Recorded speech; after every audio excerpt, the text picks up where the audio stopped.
रस्त्यावरून चालताना मोबाईलमध्ये पूर्णपणे हरवून गेलेली माणसं, किंवा मला काही होत नाही, मी तर एक्सपर्ट आहे असं म्हणून हेल्मेट न घालता गाडी चालवणारे.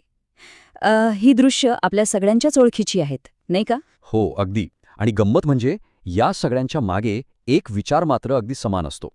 एक अशी भावना जी आपल्या प्रत्येकाच्या मनात कधी ना कधी तर येतेच. जेव्हा पण बातम्यांमध्ये एखाद्या अपघाताबद्दल किंवा गंभीर आजाराबद्दल ऐकतो, तेव्हा मनात नकळतपणे एक विचार येतोच, अरे रे, खूप वाईट झालं त्यांच्यासोबत. पण सुदैवाने हे माझ्यासोबत किंवा माझ्या कुटुंबासोबत कधीच घडणार नाही. येतो ना असा विचार मनात? खरं सांगायचं तर तो आपल्या सगळ्यांच्याच मनात कधीतरी डोकावतोच. पण हा विचार नक्की आहे तरी काय? चला आज जरा याचाच शोध घेऊया. अनेकांना असं वाटतं की हा त्यांचा आत्मविश्वास आहे, एक पॉझिटिव्ह दृष्टिकोन आहे. पण मानसशास्त्र काहीतरी वेगळंच सांगतं. ते सांगतं की हा आत्मविश्वास नसून आपल्याच मेंदूने तयार केलेला एक मोठा आणि कधीकधी धोकादायक भ्रम असू शकतो. यातला फरक समजून घेणं खूप गरजेचं आहे. म्हणजे बघा, खरा आत्मविश्वास हा तुमचा कौशल्यावर आणि वास्तवाच्या योग्य आकलनावर अवलंबून असतो. पण भ्रम हा एक असा मानसिक पूर्वग्रह आहे ज्यामुळे आपण आपल्या समोरचे धोके सोयीस्करपणे नजरेआड करायला लागतो. मानसशास्त्राच्या भाषेत याला ऑप्टिमिझम बायस किंवा इल्युजन ऑफ इनव्हल्नरेबिलिटी म्हणजेच अभेद्यतेचा भ्रम असं म्हणतात.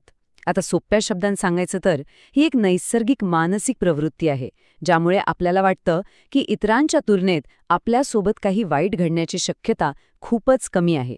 तर मग प्रश्न हा पडतो की आपला मेंदू असा विचार करतोच का? आणि गंमत म्हणजे हा काही मेंदूचा दोष नाहीये. उलट ही तर आपल्या मेंदूची एक नैसर्गिक संरक्षण प्रणाली आहे. ती आपल्याला सततच्या तणावापासून आणि चिंतेपासून वाचवण्यासाठीच बनलेली आहे. हो, आपला मेंदू जणू काही एक फिल्टरच तयार करतो. तो आपल्याला आतून पटवून देतो की अपघात, आजार, संकट या सगळ्या गोष्टी इतर लोकांसाठी आहेत. आपण नाही, आपण सुरक्षित आहोत. यामुळे आपल्याला बरं वाटतं, आपण आनंदी राहतो. पण याच कारणामुळे आपण कधीकधी खरे धोके ओळखायला चुकतो. आता हे सगळं ऐकून कदाचित तुम्हाला वाटेल की ही फक्त एक कल्पना आहे. पण नाही, तसं अजिबात नाही. यावर खूप मोठं वैज्ञानिक संशोधन झालेलं आहे. चला तर मग बघूया विज्ञान याबद्दल नेमकं काय सांगतंय. युनिव्हर्सिटी कॉलेज लंडनच्या प्रसिद्ध न्यूरोसायंटिस्ट आहेत डॉक्टर तालिश रॉट. त्यांच्या संशोधनानुसार जगातल्या तब्बल 80% लोकांमध्ये हा ऑप्टिमिझम बायस आढळतो. विचार करा, केवढा प्रचंड मोठा आकडा आहे हा. याचा सरळ सरळ अर्थ असा होतो की दर 5 लोकांपैकी 4 जणांचा मेंदू हा नैसर्गिकरित्याच स्वतःच्या बाबतीतले धोके कमी लेखतो. आणि जेव्हा अशा लोकांना भविष्यातल्या धोक्यांबद्दल सांगितलं जातं तेव्हा त्यांचा मेंदू ती माहिती स्वीकारायला पटकन तयारच होत नाही. बरं, हे तर झालं जागतिक संशोधनाबद्दल. पण हाच भ्रम आपल्या भारतात, आपल्या आजूबाजूला, आपल्या रोजच्या जीवनात कसा दिसतो त्याची काही उदाहरणं पाहूया. सगळ्यात पहिलं उदाहरण म्हणजे रस्त्यावरची सुरक्षा. मी तर रोजच इथून जातो, माझा अपघात कसा होईल याच भ्रमात राहून लाखो लोक हेल्मेट किंवा सीटबेल्ट वापरत नाहीत. दुसरं उदाहरण म्हणजे व्यसन आणि आरोग्य. सिगरेटच्या पाकिटावर कॅन्सरचं चित्र स्पष्ट दिसत असूनही व्यक्ती म्हणते, अहो, माझ्या आजोबा 90 वर्ष जगले तंबाखू खाऊन, मला काय होणार नाही. हा तोच स्वतःला नियमांपेक्षा वेगळं समजण्याचा भ्रम आहे. मग आता प्रश्न येतो की ह्या सकारात्मक पण तितक्याच धोकादायक भ्रमातून स्वतःला वाचवायचं कसं? कारण सकारात्मक असणं चांगलंय, पण वास्तवाचं भान सोडणं जीव घेणं ठरू शकतं. यासाठी आपण 3 सोप्या गोष्टी लक्षात ठेवू शकतो. यातली पहिली आणि सगळ्यात महत्त्वाची गोष्ट म्हणजे नेहमी एक प्लॅन बी तयार ठेवा.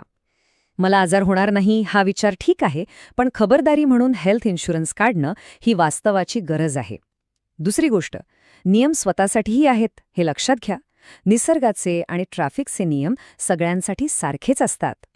आणि तिसरं, तथ्यांवर विश्वास ठेवा. आपल्या भावनांपेक्षा आकडेवारी नेहमीच अधिक खरं चित्र दाखवते. तर या सगळ्या चर्चेतून आपण आता शेवटच्या टप्प्यावर आलो आहोत. एक गोष्ट तर नक्की आहे की आशावादी असणं हे जगण्यासाठी खूप आवश्यक आहे, त्याबद्दल काहीच शंका नाही. पण आशावाद आणि निष्काळजीपणा यामध्ये एक खूप बारीक रेषा आहे. आशावादी असणं हे गाडीतल्या इंधनासारखं आहे. जे आपल्याला पुढे घेऊन जातं. पण तेच इंधन जर आपण डोळ्यांवर पट्टी बांधून गाडी चालवण्यासाठी वापरलं तर अपघात ठरलेलाच आहे. म्हणूनच एक गोष्ट कायम लक्षात ठेवा.